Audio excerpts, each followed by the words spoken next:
Hey guys, Asher coming at you today in Raid Shadow Legends. Welcome to the video, guys. Happy to have you all here, hanging with me, talking some Raid. What could be better, guys? Well, I'll tell you what could be better. Talking some Gnishak Verminlord. He's a mouse. I made a video on him the day that I actually unlocked him, the day that I got him, and it was kind of a first impressions video. I wanted to follow up here about a month or two later and kind of share just how incredible this champion truly is. One of the best PvE legendaries inside the entire game for my money. We have Kenki says, I love Gnishak, do a video just on him. He cleared Faction Wars 21 for me with all the damage. Yeah, there's a lot of damage, man. There's a lot of damage. That's safe to say. We have Bryce Jacobs, more Gnishak content, please. Yeah, I'm getting a lot of comments asking for more content on this champion, so I thought I would follow up using my two favorite builds on this champion in today's video. Now listen, guys, regeneration gear is so incredibly valuable in this game. So good. And I should tell you guys, I've never bought gear. You're hearing that right? I've never bought gear. He sounds mad.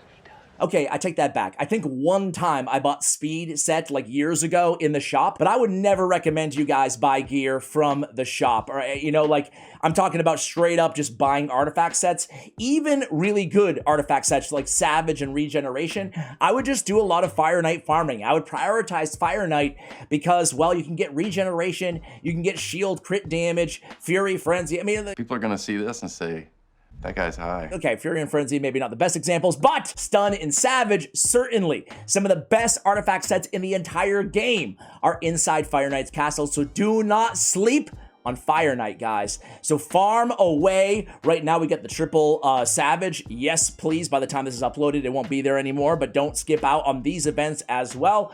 Anyway, guys, I say all that to say that the first set that we're going to see Gnishak in is going to be Regeneration and Immortal. Again, great reason to take advantage of Fire Knight farming, and for Immortal gear, you're doing your clan boss keys every day. So let's go ahead and show you the build. It's a solo build, guys. Now, there's many different ways you can build a solo Gnishak Verminlord, and of course, you're not all going to have the gear that I have, all going to have the stats that I have, so you guys have to ascertain which level makes sense for you based on the artifacts that you are able to have, that you do have, okay? So if I had to critique this build, I would say one thing about it. Resist is a little low at 236. Really trying to get that up to around 300 for level 25 dungeons, but we can get by with 236 for what I'm going to show you in today's video. 75k on the HP. HP is king when you're running Immortal gear and Regeneration gear because, again, you're healing based off of your max HP, so the more HP, the better. That's why we're looking for HP percentage as substats, and we're going with HP as well on our accessories. Why is it not coming up? Okay, there we go. Jeez, man. Taking forever. There it goes. HP, or excuse me, Regeneration and Immortal. What is my game? What's going on here, man? Here you can see, heals by 15% HP every turn, heals by 3%, so we're getting a really nice 18% heal every single time we take a turn, which really synergizes super well with Gnishak Verminlord because he's going to go in with the Unclean Banquet, then he's going to grant an extra turn, ergo, we get 2 heals back to back, right? So AoE, we get the bomb for 2 turns. Bombs debuffs placed by this skill on enemies whose max HP is equal to or higher than 200,000 will deal double damage. That's amazing against bosses especially, right? Well, obviously. And then we get the extra turn, come into the A2 ability. This is Verminlord's command. AoE, decrease attack, also helps him stay alive on all these solo builds, right? Has a 100% chance win booked. This is a great champion to book, guys. I hate to say it on a legendary. You can definitely get utility out of this champion even when unbooked because you get this on a 5-turn cooldown, but then the extra turn automatically brings it down to a 4, right? So that extra turn really does help, but just as importantly as the cooldowns, we really want to get this buff debuff chance to 100%. So this is a champion that's definitely worth your legendary skill tomes, even though they're super hard to come across. I totally understand. AoE attack decrease attack also has a 100% chance of decreasing the detonation countdown of all bombs by 1 turn and increasing the duration of all poisons by 1 turn. Then on this A1, 3 times at random, each hit 50% chance when booked to placing a bomb debuff for 2 turns, and again, the bombs do extra damage. But that's not all. We have the passive Rat Plague. Every time a bomb debuff placed by this champion detonates is removed, excuse me, places 2 poison debuffs that are protected. They cannot be removed. This dude is a monster damage dealer, guys. Let me tell you. So again, first build is going to be regen and immortal. We're not super concerned with his crit rate and his crit damage. It's all about the accuracy, getting as much speed as possible. Now, I've seen him solo stage 25 of Dragon, say, with around 65k HP and built faster, around 250 speed. So there's not one particular build or stat threshold that you need to be going after, guys. There's a few different ways to crack this proverbial nut here. So we have Masteries. I went, again, with no offensive Masteries here. However, we are going to change this when we go against the Hydra clan boss in just a few minutes towards the end of the video. And look at my window, man. My window is messing up. These are my blinds. And only this time of day when I'm recording, midday, 4 p.m., do I get this kind of thing. It really bothers me here. It really bothers me. Anyway, I digress. So I went with the extra resistance here on Unshakable, and then I went down the support tree. I did pick up a little bit of HP because I thought my accuracy was fine for where I'm going to be using him. If you don't need the accuracy, why bother, right? Go with the HP instead. We come down. We pick up Lore of Steel here. It's not really going to help us out much here, but it might help us out if we go with a speed set along with, well, I'll keep the next build a surprise for you guys. Master Hexer is nice. It will extend the duration of the poisons there that are protected, so that's cool, right? So let's go ahead and, oh, by the way, last thing is Sniper. I have that picked up too. That's going to help on the A1. It's going to bring that bomb chance at 50 to 55% when booked up on the A1. So great mastery to go with there as well. I will again show you offensive masteries on the next build that we show. But this is the solo build, guys. Again, not to belabor the point, HP percentage on the chest, HP percentage on the gauntlets, speed on the boots. I have accuracy, I believe, on the banner because I needed more accuracy, right? But otherwise, I would go with HP on the banner as well. I went defense only because I got a trip roll accuracy there. And again, I was a little light on the accuracy and I wanted to go the HP on the masteries, as I said. So I would ideally, in a perfect world, be going with for HP as well on the amulet on all the accessories like we have here on the ring as well. So again, guys, this build right here is going to be absolutely fine to solo a bunch of content in Raid, but as I mentioned earlier, no, I don't want you special progress pack. But as I said earlier, guys, just adjust your expectations. Now, on a build like this, he's going to have an easy 100% success rate on Dragon 25, right? But on Ice Golem, he's about 50%. He can get by the actual, on the build that I showed you guys, he can get by the actual Ice Golem easy peasy with this build, right? But it's that second wave that usually kills him. So I want to be honest with you guys. I don't want to just show you one run and say, yeah, he can do it. And then when you build him, he doesn't do it all the time, right? So keep that in mind. But he can easily duo Ice Golem 25 with, well, a variety of different champions. We'll show you one of those in today's video too.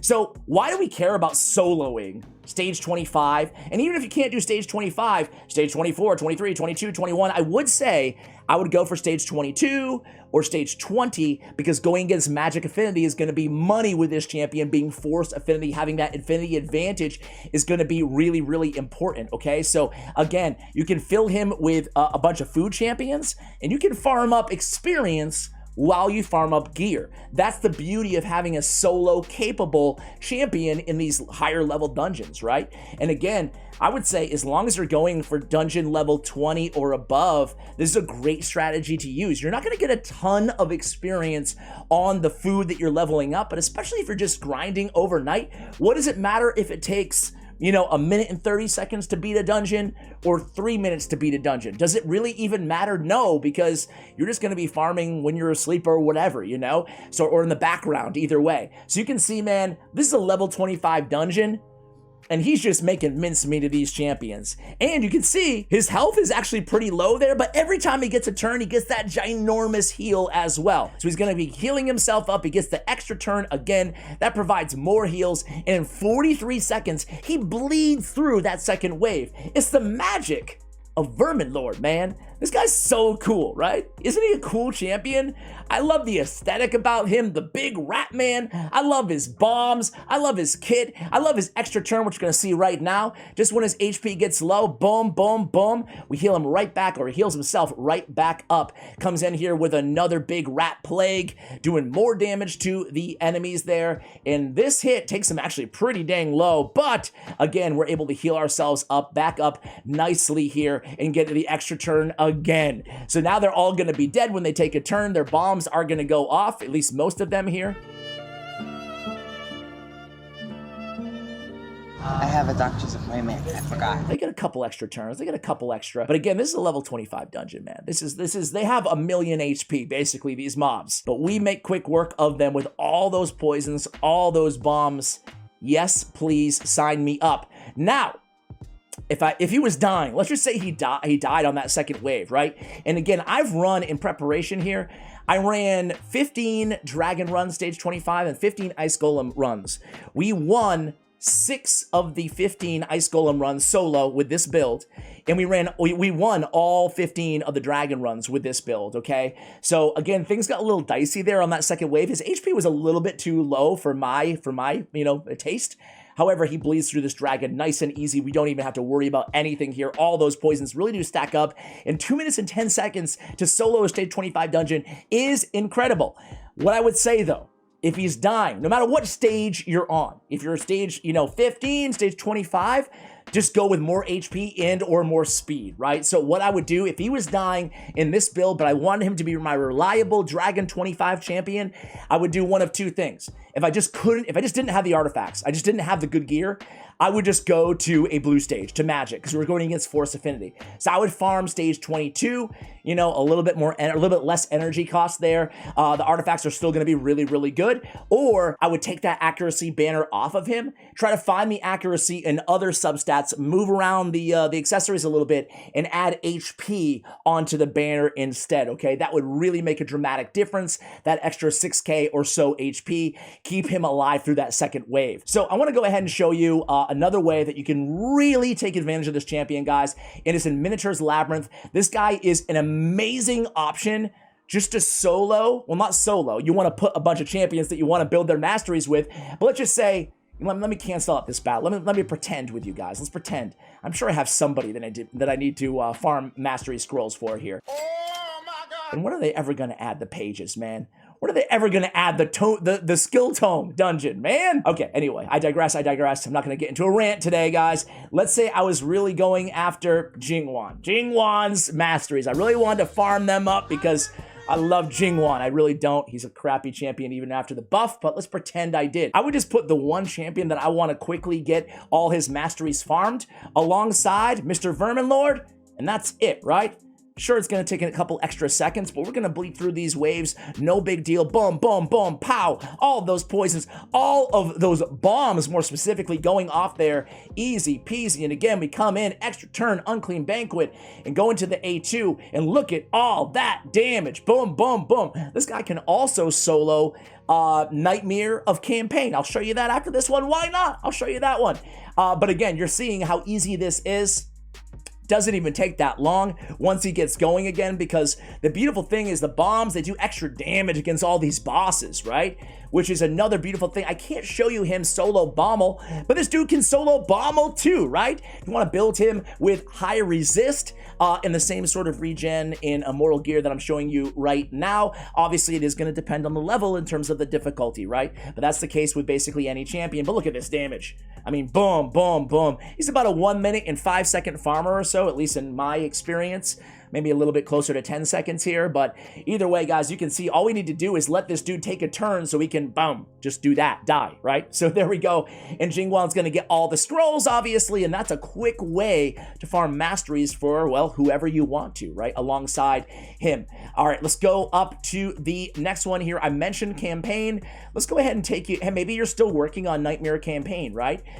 We can go, we are on Nightmare difficulty right now, as you guys can see. Listen, there's not that many champions who can go to the final stage on Nightmare difficulty, stage 7, and straight up solo it. You know, it's hard to even find a duo that can beat this stage. Well, it's not as hard as it used to be, I guess, but there's not a lot of champions out there. But even going against Spirit Affinity, my man Gnishak can get the job done. I'm going to come back to you guys against Mortu Macabre. The only thing is we are going to have a little RNG, because if we get Peril going against us, well, we might die. Be right back when we go against the boss. All right, guys, here we go. Almost up to Mortu Macabre. Let's see how we can do against this boss, man. The final boss. So here we go, unfortunately leading off with an A1 there. Not what we wanted, because if we get Periled, we are toast. Here we go. We go into the A2. He comes in with just his A1. We come in with the A3. We're going to get that extra turn going with the A1 after that. We do want to decrease the detonation of these bombs, and no peril, please, no peril. All right, his minions are down. He goes with the A1 Mortu, that is. Both of his minions are dead. And can we solo it? I think we can, guys. I think we can. We have a... Oh, no, no! Peril! Come on! Oh, they both die! They both die! What an epic ending there, guys. I love it. Soloing the final boss on Nightmare, no big deal. No big deal for Verminlord. All right, guys, let's go. I wanted to show you a, you know what I use for stage 25 on Ice Golem? As I say, you'll see a bunch of content out there on YouTube of him soloing stage 25.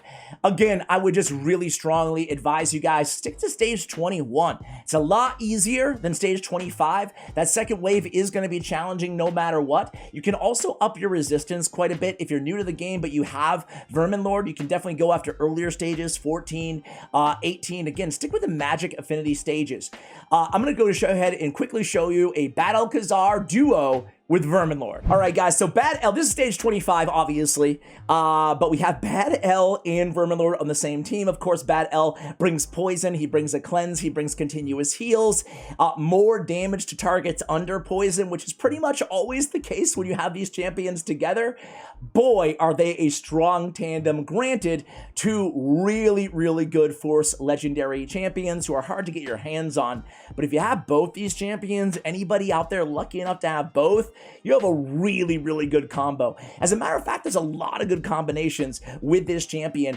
Scabrius, is that his name? He does more damage to targets under poison, and again, that's pretty much always going to be the case. So there's a lot of kind of different, cool, niche little combos that you can have with Verminlord. So just really love this champion. It's such a game changer for so many players out there. Now, this second wave, as I told you guys earlier, they actually hit pretty hard, so it can be difficult to get by this wave. That's the threshold for me. Even more difficult than the Ice Golem himself when you're trying to solo this run. As I said, with Verminlord, I was around a 40% or so.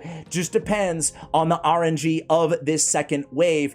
Can we beat it, or will we die just like that? All right, guys, here we go. There's a lot of fun combos that you can play with Verminlord. There's Scabrius as well. He does extra damage against opponents with poison, right? So really cool stuff that you can do with him. Of course, Battle Khazar, if you're lucky enough to have both these champions, well, you have a magic and, or I guess a force and potent combination on your hands here. Of course, the passive of Battle Khazar, all enemies under poison take 20% more damage. So there's that as well. Just a lot of synergy. We get the heals, we get the cleanses, and then we got damage on damage on damage on damage on damage. Now, the first wave, pretty easy here, but as I told you guys, you really got to be careful about that second wave. That's what you have to be cautious about. That's where I was dying. Again, about a 40% success rate with the build that I have. I would say, especially for Ice Golem as well, I'd like a little bit more resistance, even if I had to sacrifice some HP on this particular dungeon, okay? But Ice Golem to me is the, I don't know about you guys, but it's the least exciting of all the dungeons for me. What about you guys? Let me know. Because the gear is just, I mean, Fire Knight, as we opened the video talking about, like, that gear is so freaking good, right? Dragon, I feel like Dragon is second best in terms of gear. There's some really good gear there, obviously, accuracy, speed, but there's also perception gear, right, in the Forge. So that does kind of mitigate all the value that you see. You can see, by the way, Verminlord's getting really, really low on HP, and that's exactly the situation. He obviously would have died there if he was on his own, which is why I like having one support champion alongside him, whether it's Bad L or somebody else. It could even be Silva Drakes, because you get the heals there, and you also get the revival in case he dies, right? So there's a few options there. Obviously, you're going to move a lot faster with Bad L Khazar alongside him in this tandem. So here we go against the Fire Knight. I mean, did I say Fire Knight? Ice Golem. If you do too much damage to the Ice Golem, you gotta be careful because he's gonna have all these counterattacks, right? He has the counter, where is it? Where is it? Where is it? Here it is. He's counterattacking when his HP drops below 80, 60, 45, 30, and 15%. You gotta be very careful because that's when you can take in some big, big damage, okay? So if you kill him, kind of like I said, a little bit methodically like this, death by poison, death by slow bombs, right?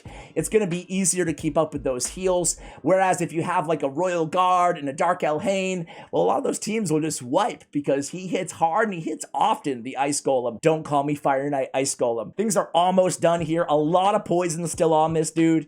and we can increase the duration of all those poisons, which is so handy, just so much damage. And you can see they're all protected too. So, you know, even if we're going against a cleanser, a boss that can cleanse, no worries, man. No worries. Those poisons aren't going anywhere.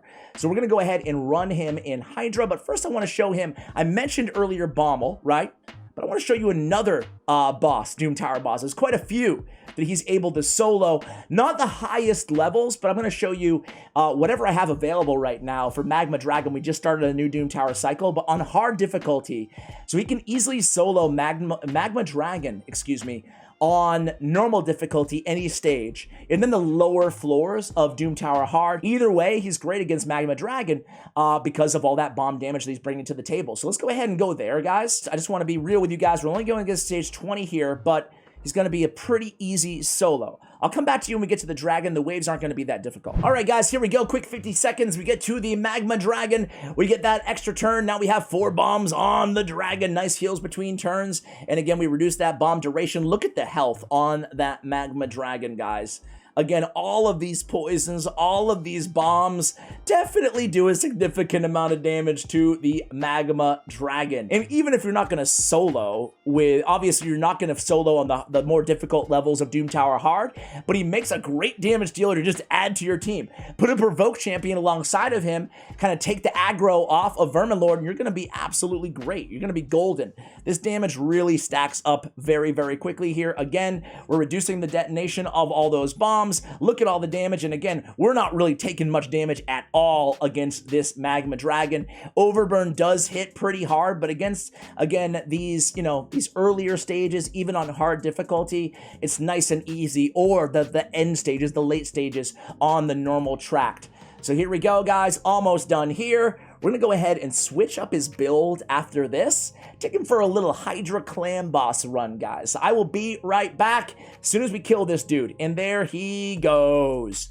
All right, not too bad. 36 turns. Gnishak Verminlord getting the job done, guys. Let me rebuild. I'll be right back. All right, guys, so we rebuilt our Gnishak Verminlord. Now, this is going to be a more general build if you don't want to solo stuff. Of course, I love this for Hydra, but you can run this pretty much anywhere. I love Relentless because even more extra turns is going to lead into, well, more cooldowns off of the A3, which grant another extra turn, and just becomes this really cool synergistic thing. Now, unlike the first run that we just saw, or all the runs that we just saw, most of our damage was coming from poisons. But now keep in mind, a lot of our damage is going to come from bombs as well, and bomb damage is dictated by the attack. So now we're shifting not to go all out HP and HP percentage everywhere. We want a little bit more oomph out of our bombs, right? That's not a word. So we switched the chest into, or to a attack percentage on the chest. We still have speed on the boots. We went crit damage on the gauntlets, and then we're looking for some HP, some survivability, some attack. We can actually glyph this out, get more damage out of those bombs. But keep in mind, with this champion, a lot of that damage, even with a build like this, that's what I'm talking about on a glyph roll. A lot of the damage is going to be coming from the poisons too. So don't feel like you have to, like most bomb champions, Lord Shazar, Gaius the Gleeful, War Mother, that we have to go all out attack. You don't as much on this particular bomb champion because a lot of that poison synergy is already there. We did keep the HP on the ring to give him some survivability. 2,700, 47k on the HP defense is going to be enough. We'd really like to get that crit rate up to 100%, but we do have it at 91.